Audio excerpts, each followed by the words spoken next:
नमस्कार दोस्तों, bloody vibes के आज के इस हैरान कर देने वाले बहुत ही ज़्यादा खौफनाक सनों के एपिसोड में हम लोग आप लोगों के सामने लेकर आ गए हैं। अमित नाम के लड़के के साथ आज से 4 साल पहले भिलाई नाम के शहर में एक फैक्ट्री में घटी हुई ऐसी खतरनाक भूतिया घटना की सच्ची कहानी जिसे सुनकर आप लोग शॉक हो जाएंगे। बिना ज़्यादा देरी किए आइए जिया की जुबानी जानते हैं कि घटना कब कैसे कहाँ पर डिटेल में किसके साथ घटी थी। ये जो घटना अमित के साथ घटी थी, हाँ, उस घटना की शुरुआत हुई थी 2019 में और उस टाइम पे उसकी ज़िंदगी पूरी तरह से बर्बाद होते होते बची। सबसे पहले हम लोग जानते हैं कि अमित कहाँ का रहने वाला है और कैसे उस जगह पे पहुंचा जो उसके साथ इतनी खौफनाक घटना घटी। जो अमित है वो बिहार के एक छोटे से गांव का रहने वाला लड़का, एकदम ही मतलब बोल सकते हैं कि गरीब फैमिली से बिलोंग करने वाला। उसके जो मम्मी पापा हैं वो खेती बाड़ी में काम किया करते थे। उनका खुद का खेत बहुत कम था, दूसरों के खेत में भी काम किया करते थे। और उसकी 4 बहनें और वो इकलौता भाई। 4 बहनों की शादी भी थी कि सिर पे उनकी शादी करवाना है, क्योंकि सारी बहनें बड़ी हो चुकी थी। जो सबसे छोटी वाली थी उसकी उम्र ही 18-19 साल की थी। तो ये समझ नहीं पाता था कि हम करें तो करें क्या। इतनी गरीबी में पूरी जिंदगी तो निकाल सकते नहीं है, लेकिन उसको वो नहीं समझ में आ रहा था कि मैं क्या जॉब करूँ। ज़्यादा पढ़ा लिखा नहीं हूँ, गांव के गवर्नमेंट स्कूल में ही पढ़ा हूँ, कॉलेज भी कंप्लीट नहीं किया हूँ। तो अपने माँ बाप से बोलता है कि मुझे काम तो करना है, बहनों को शादी भी करवाने में क्या करूँ कुछ समझ में नहीं आ रहा। तो उसके मम्मी पापा बोलते हैं अमित के कि एक काम करो, अपने किसी दोस्त से बात करो जो दूसरे शहर में काम करते होंगे, तो वो भी तुम्हारा कुछ नौकरी लगवा देंगे, तो अपना घर का जो सिचुएशन है वो भी चेंज हो जाएगा। तो ये अमित ना, उसका एक दोस्त था आलोक नाम का, जो कि भिलाई में काम करता था। उसके पास फ़ोन करता है, जो उसका बचपन का दोस्त, हमेशा से एकदम जिगरी याद था। उसको फ़ोन करता है और बोलता है कि भाई यार मेरे लायक भी कोई काम है क्या भिलाई में? मैं बहुत परेशान हूँ ज़िंदगी में, और घर की गरीबी तुझे पता ही है, तुझसे छुपी तो है नहीं, तू भी इसी गाँव का है। तो मैं क्या करूँ समझ में नहीं आ रहा है, और तेरे अलावा किसी को और मैं इतने अच्छे जानता नहीं हूँ जहाँ पर मैं जाऊँ नौकरी करने। रहूँगा कैसे, नौकरी करने चला हुआ गया कहीं तो आलोक बोलता है यार तू इतना टेंशन मत ले, एक काम कर तू आ जा भिलाई में, मैं अपने सेठ जी से बात करूंगा और तुझे भी जो जहाँ काम करता हूँ वहाँ पे लगवा दूंगा। और रहने की बात रही तो 1-2 दिन तो मेरे पास रहना, उसके बाद रेंट पे लेके दूसरा घर रहना चालू कर देना। इतना सोचने वाली बात तो है नहीं। तो ये बोलता अमित ठीक है भाई यार तू प्लीज़ मेरा करवा देना, क्योंकि मुझे बड़े शहर के बारे में कुछ भी नहीं पता, और तुझे भी पता है कि मैं अपने छोटे से गांव से कभी बाहर निकला भी नहीं हूँ। आलोक बोलता है भाई तू टेंशन मत ले, जनरल ट्रेन की टिकट ले ले बस तू, और बस पहुँच जा तू यहाँ पे, इतना सोचने वाली बात नहीं है। तो अमित अपने घर वालों को बताता है, तो घर वालों को लगता है कि हाँ यार चलो ठीक है, अच्छी बात है। घर वाले किसी से थोड़ा बहुत पैसा मांगते हैं गांव से उधारी और इसको दे देते हैं, जो भी पैसे खाने पीने की कुछ दिन तक वहाँ पे काम चलाने के लिए। अमित जनरल ट्रेन की टिकट लेता है और ये भिलाई स्टेशन पहुँच जाता है। इसके पास वो छोटा वाला फ़ोन था, बटन वाला। आजकल के ज़माने 2019 में भी छोटा वाला फ़ोन था, क्योंकि बेचारा उतना गरीब था, वो इतना महंगा फ़ोन नहीं यूज़ कर सकता था। तो अपने दोस्त को फ़ोन करता है आलोक को कि मैं भिलाई स्टेशन पे आ गया हूँ, आजा मुझे लेने के लिए। तो जो दोस्त था वो आता है लेने के लिए, इसको लेके अपना जहाँ पे जिस क्वार्टर में रहता है, जिस घर में, वहाँ पे लेके जाता है। वहाँ पे ऑलरेडी 3 लड़के रह रहे थे और एक आलोक, 4 लोग रह रहे थे एक छोटे से रूम में। बाहर से ही खाते थे और एक छोटा सा गैस रखे थे सिंगल वाला, और पूरे एक इतना छोटा सा घर था, बहुत बड़ा छोटा सा रूम था, उसमें 4 लोग रह रहे थे ऑलरेडी।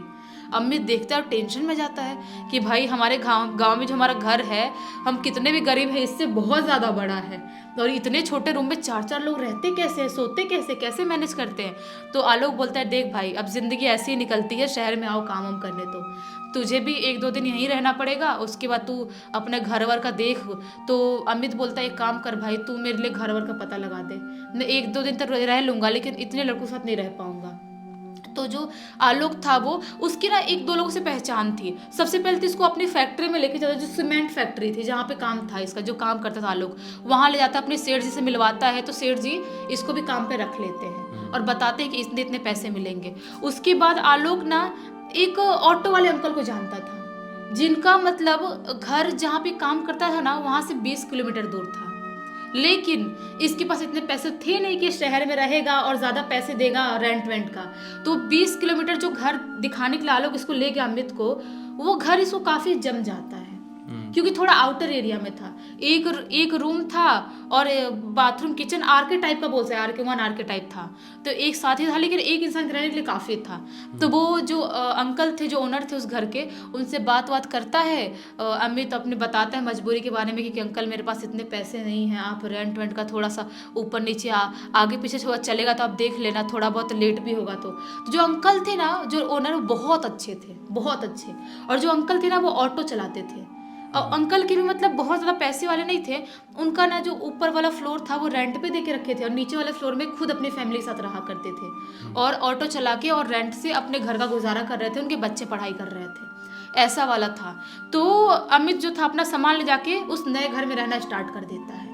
उस नए घर से उसकी जो फैक्ट्री की जो बस थी ना, उसके घर से यही आधा किलोमीटर दूर एक ब्रिज टाइप का एरिया था। तो ब्रिज के पास उसकी फैक्ट्री की बस आती थी, इसको लेके जाती थी, और फिर रात के टाइम में उसको यहीं पे छोड़ के चली जाती थी। इसकी जिंदगी ऐसे ही निकल रही थी, कोई भी दिक्कत, कोई भी तकलीफ नहीं था।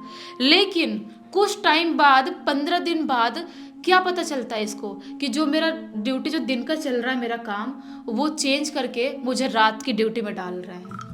यानी कि मुझे रात के करीबन 2-3 बजे तक छोड़ेंगे, मुझे इतने टाइम तक काम करवाएंगे, शाम के कुछ टाइम से लेके रात के 2-3 बजे तक, और उतने टाइम में मुझे बस वाले छोड़ के जाएंगे ब्रिज पे, और वहाँ से मुझे घर आना होगा।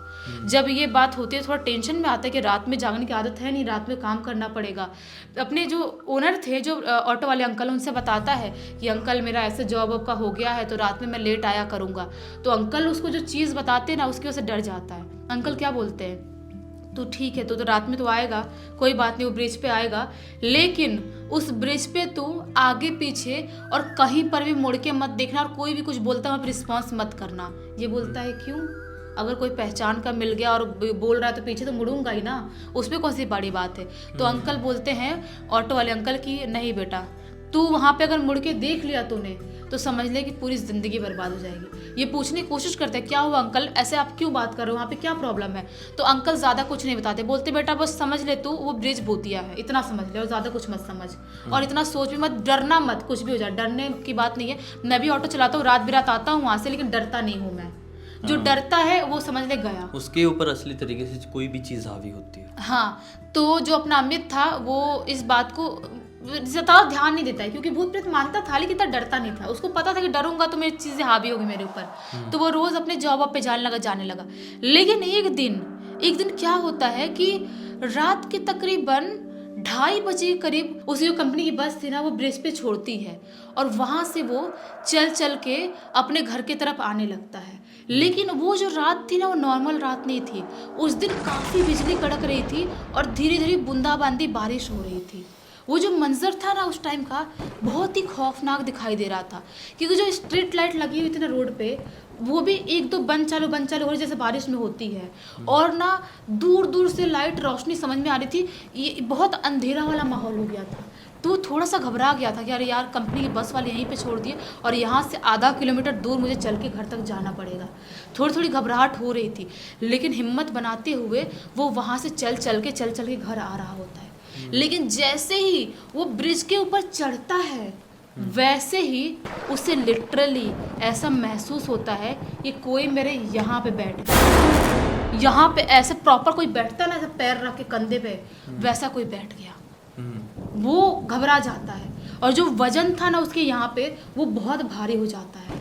उसको समझ में नहीं आता है कि ये क्या हो गया। ऐसे इतनी तेज मुझे लग रहा है कोई बैठा है, लेकिन मुझे उसकी बॉडी कुछ दिखाई नहीं दे रही है। लेकिन जैसा कि अंकल ने बोले थे पीछे मुड़ के नहीं देखना है, वैसे पीछे मुड़ के नहीं देख रहा था। उसको वजन बहुत ज़्यादा महसूस हो रहा था, तो भी वो धीरे धीरे कर कैसे वहाँ से चल के आ रहा होता है।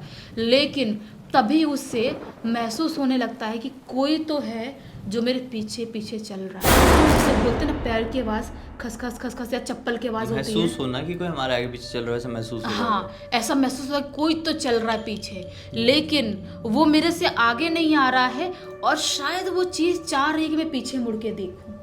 वो बहुत ज़्यादा, यहाँ का जो प्रेशर था उसके कंधे का, वो बढ़ता जा रहा था, और पीछे से अब जो एक इंसान के कदमों की आवाज़ आ रही थी, 2-3 लोगों कदमों की आवाज़ आने लगती है। जैसा कोई बहुत तेज से, जितना तेज मैं चल रहा हूँ उतना तेज पीछे वाला भी चल रहा है, मैं जितना तेज चल रहा हूँ उतना तेज वो भी चल रहा है। अब ये बहुत ज़्यादा घबरा जाता है।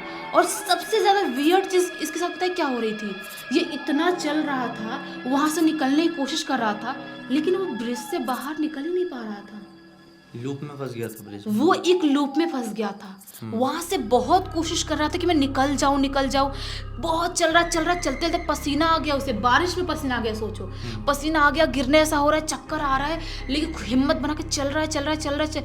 चलते चलते पता नहीं कितने घंटे बीत जाते हैं, लेकिन वो उस ब्रिज से लौट ही नहीं पाता है और निकल ही नहीं पाता है। अचानक से उससे महसूस होता है कि थोड़ी थोड़ी रोशनी आसमान में दिखाई दे रही है। उस टाइम पे वो हिम्मत हार जाता है और वहीं पे गिर के बेहोश हो जाता है। पूरी तरह से हिम्मत हार जाता है। जब बेहोश होता है तो आसपास के लोग वहाँ पे इकट्ठे होते हैं, भीड़ इकट्ठी होती है, लोग मुंह पे पानी वानी डालते हैं, पानी पिलाते हैं, तब वो होश में आता है सुबह के 7-8 बजे करीब। उसके बाद ये घर पे आता है। घर पे आने के बाद वो जो ओनर थे ऑटो वाले अंकल, उनको सारी चीज़ बता देता है।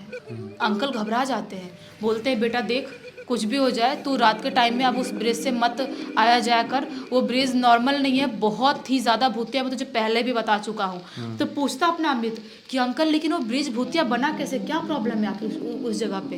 तो अंकल ने बताया कि जब वो ब्रिज बन रहा था ना जिस टाइम पे, उस टाइम पे 5-6 लोगों को वहाँ पे ख़त्म किया गया था। बोलते ना कुछ कुछ चीज़ों के लिए इंसानों की दी जाती है, मतलब अब समझ जाओ क्या दी जाती है। अच्छा। उसकी वजह से वो जो लोगों की अकाल मृत्यु हुई थी ना, उनकी आत्माएं बहुत ज़्यादा स्ट्रांग है। और आज तक, जब से वो ब्रिज बना तब से लेके आज तक 2019 तक बहुत सारे लोगों का एक्सीडेंट भी हुआ है वहाँ पे। अचानक चलते हुए ट्रक या ऑटो या कोई भी गाड़ी पलट जाती है और वहाँ पे खंभे में टकरा जाती है और पता ही नहीं चलता है कि आखिर कैसे टकराई, आखिर लोगों की मौत कैसे हुई। मतलब वो जगह आज भी मांगती है। हाँ, मांगती है वो चीज़। तो जो अमित था उसने तो रात के टाइम में अकेले आना जाना बंद कर दिया। पहली बात तो अमित 1 हफ्ते तक वो कंपनी में काम करने गया ही नहीं। जो उसका दोस्त आलोक था उसको फ़ोन करके बुलाया, इसकी बहुत तबीयत खराब हो गई थी, बुखार आ गया था। आलोक को बुलाया, आलोक के साथ वो उसी जहाँ पे आलोक रहता था वहाँ पे 1 हफ्ते तक रहा और वहाँ से अपने जाता था ड्यूटी के लिए, जो भी उसका कंपनी था वहाँ पे। लेकिन 1 हफ्ते बाद उसे कुछ ऐसा शॉकिंग पता चलता है जिसकी वजह से उसे अपने घर पे जहाँ पे रेंट पे रहता था वहाँ पे वापस आना पड़ता है। उसे क्या पता चलता है कि जो ऑटो वाले अंकल हैं उनकी बहुत ज़्यादा तबीयत खराब है, एकदम सीरियस कंडीशन है, जैसे कि उनकी मृत्यु होने वाली है। वो ये बात सुनता है तो वो घबरा जाता है, क्योंकि अंकल से उसकी दोस्ती बहुत अच्छी थी। अंकल हमेशा इसका हालचाल पूछते थे, बेटा खाना ना खाया, घर पे सब कैसे है, तुम कैसे, बहुत प्यार करते थे इससे। इसको लगता है कि मुझे अंकल को देखने जाना चाहिए उस घर में। जब वो वहाँ पे आता है, अंकल के पास बैठता है, अंकल से पूछता है कि अंकल क्या हुआ, आप तो इतने हेल्दी और ठट्टे कट्टे थे, आपके साथ ये प्रॉब्लम कैसे हुई और इतनी आपकी हालत ख़राब कैसे हो गई। तो जो अंकल बताते हैं ना, वो आज तक अमित नहीं भूल पाया, आज तक नहीं भूल पाया। क्या बताते अंकल कि बेटा जो तेरे साथ घटना घटी ना, उसके एग्जैक्ट 2 दिन बाद मैं ऑटो लेके उसी ब्रिज से रात के 1:30 बजे करीब आ रहा था। जैसा कि मैं तुझे पता है कि मैं रात में भी कभी कभी ऑटो चलाता हूँ, दिन में भी चलाता हूँ। वहाँ से आ रहा था, मेरे ऑटो में 3 लोग बैठे हुए थे, उसमें 2 औरत और 1 आदमी, तीनों बैठे हुए थे। उन्होंने बोला था कि इसी ब्रिज के पास हमको उतरना है, तो मैं उनको लेके आ गया था कि ब्रिज के पास है, अपना घर तो आधा किलोमीटर है, तो वहाँ से मैं चला जाऊँगा इनको छोड़ के। उसके बाद क्या होता है कि एक जो औरत उसमें बैठी हुई थी ना, वो ब्रिज ऊपर जैसे ही एंटर करते हैं वहाँ पे उतर जाती है, और जैसे ही मैं औरत का पैर देखता हूँ मैं बिल्कुल सदमे में चला जाता हूँ, क्योंकि औरत का पैर पूरी तरह से उल्टा था, बहुत ही खौफनाक दिखाई दे रहा था। मैं घबरा जाता हूँ, मैं ऑटो औरत से पैसे लेता हूँ और ऑटो लेके थोड़ा सा आगे बढ़ता हूँ, और जो पीछे बैठे हुए थे आदमी औरत एक और, उनसे मैं बोलता हूँ कि भाई साहब आपने कुछ महसूस किया, वो जो औरत उतरी अभी ऑटो से वो नॉर्मल नहीं थी, उसके पैर उल्टे थे। तो जो आदमी औरत पीछे बैठे हुए थे वो जोर से हंसते हैं और बोलते हैं तो उसके उल्टे थे तो हमारे कौन से सीधे, हमारे देखना। और जैसे ही मैं उनके पैर देखने के लिए मुड़ता हूँ पीछे, वैसे ही उनकी पैर, उनकी शक्ल देख के मैं बिल्कुल सदमे में चला जाता हूँ। क्या पाता हूँ कि जो आदमी औरत है उनके पैर भी अजीबोगरीब टाइप दिखाई दे रहे, उनकी शक्ल एकदम खौफनाक, एकदम दरिंदे की तरह दिखाई दे रही है, बिल्कुल कुचली हुई सी। मैं उनको देखता हूँ और देख के ऑटो वहीं पे छोड़ता हूँ और वहां से भागना स्टार्ट कर देता हूँ। लेकिन मैं थोड़े दूर ही भाग पाता हूँ और गिर के बेहोश हो जाता हूँ। उसके बाद मुझे नहीं पता कि मेरी ज़िंदगी में क्या हुआ, मुझे यहाँ पे कौन लेके आया घर पे और सारी चीज़ें क्या हुई। लेकिन उस दिन से मुझे रोज़ ऐसी ख़राब ख़राब सपने दिखाई दे रहे हैं। मुझे ऐसा महसूस होता है कि मैं उसी ब्रिज पे भाग रहा हूँ, वो लोग मेरा पीछा कर रहे हैं, मुझे मारने की कोशिश कर रहे हैं। और तब से मेरी तबीयत इतनी ज़्यादा ख़राब है।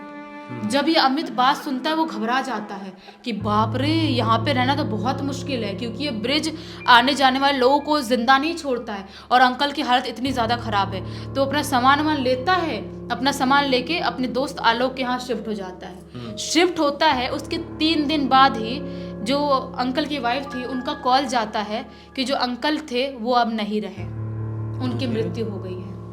बाप रे, तो मतलब वो दिखे मतलब उस रात हाँ। और उसके बाद से मतलब मनुष्य तक। सोचो, तो अमित समझ गया कि भाई इस जगह पे अच्छा हुआ, मेरी बहुत अच्छी किस्मत थी जो मैं उस जगह से जल्दी खाली कर दिया और उस जगह से दूर हो गया, क्योंकि बेचारे अंकल अपनी जान से बोलते हैं हाथ धो बैठे उस जगह की वजह से, वही ब्रिज के कारण। ब्रिज के कारण। रास्ता, ब्रिज, भाई ऐसी जगहों में ना अक्सर ऐसी ऐसी ताकतें पाई जाती है जो बहुत ही खतरनाक तरीके से वहाँ पे घूम रही होती है।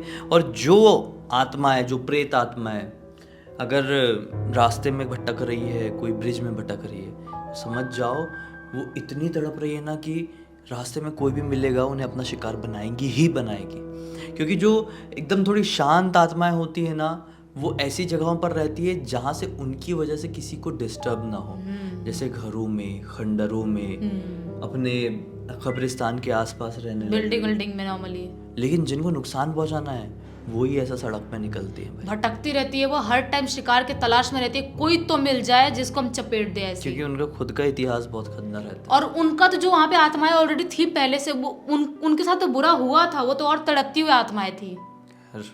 इस पूरी घटना की जानकारी किससे मिली? अमित ने ही दिया है और वो आज तक वो चीज भूल नहीं पाया और वो उस जगह पे कभी गया ही नहीं उसके बाद। कोई भी नहीं भुला सकता, बिल्कुल नहीं भुला सकता। खैर, इसी एक नोट के साथ इस कहानी का अंत करते हैं। अब तक इस वीडियो को देख लिए तो लाइक जरूर कर देना, चैनल को सब्सक्राइब करके बेल आइकन के ऑल के ऑप्शन में क्लिक करना, क्योंकि इसी तरह के हैरान कर देने वाले खौफनाक वीडियोस डेली आप लोगों के सामने लेके आते रहते हैं। इंस्टाग्राम की लिंक इस वीडियो के डिस्क्रिप्शन बॉक्स में मिल जाएगी, क्लिक करके डायरेक्टली वहाँ पर पहुँच जाना। और इसी तरह की कोई भी कहानी, टॉपिक या जानकारी आप लोगों के पास भी है तो लिख भेजना, हो सकता है हमारा अगला वीडियो कल आप लोगों के हिसाब से ही बन रहा हो। तो चलिए कल फिर से मिलते हैं, तब तक के लिए बहुत बहुत धन्यवाद। आप लोगों का दिन शुभ हो।